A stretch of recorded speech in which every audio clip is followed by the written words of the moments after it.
অনেক অনেক শুভেচ্ছা। ঈদ মোবারক। জেট ল্যাগ ভালোবাসা 2 নিয়ে ফোক গানের সম্রাজ্ঞী যদি বলি, সেই মানুষটা আমাদের সবার শ্রদ্ধেয় দিলরুবা আপা, দিলরুবা খান, ওনার মেয়ে এবং তানজিনা রুমাকে দেখলাম আচ্ছা তার সাথে। এবং পাখি গান রিলিজ হইলো, ও আবার পাখি গান মানে যখন বাংলাদেশে আসবো তাহলে দেখি এবার তোমার নিয়ে একটা ডুয়েট গান করবো। গান যদি করেন তাহলে তো বাংলাদেশে আসার দরকার কি, এখন না কেন? আছে বিদেশে, মেয়েরা বাংলাদেশে, তাদের দুজনের কথা হচ্ছে। গোধূলি লগ্ন, মেয়েটা বলতেছে যে না আমার এখানে সোনালী আকাশ। ওই সময় আমি মানে জেটলেগ পার্ট 1 লেখা আমার।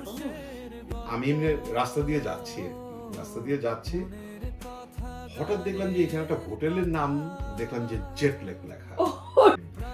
বন্ধু আসলাম, একটু জেটলেগটা এখনো কাটেনি, যেটা হয় সেই অর্থেই সেরকমই জেটলেগ আমার ক্যারিয়ারের একটা আলাদা জেটলেগ পার্ট 2 মানে কখনো করবো। দেখে লেখা হচ্ছে যে তারপর আমি একা হেঁটেছি বহুদূর, পাড়ি দিতে ডুবেছি গহীন সমুদ্র। এখন যে দেখি যে মানে প্রোফাইলে যার ছবি, মানে মেয়ের ছবি, ও ফোন রাখলো, একদিন পর ও ফোন করছে, আপনি আমাকে বলবেন না আপনি বিপ্লব ভাই? হ্যাঁ, ইতি ফোন দিল।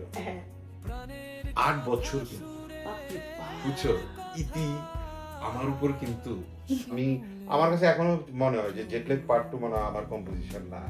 গানটা এমনি গাচ্ছি যে তারপর আমি একা হেঁটেছি বহুদূর, গানটা করে গেলাম যে তারপর আমি একা হেঁটেছি বহুদূর, পাড়ি দিতে ডুবেছি গহীন সমুদ্র।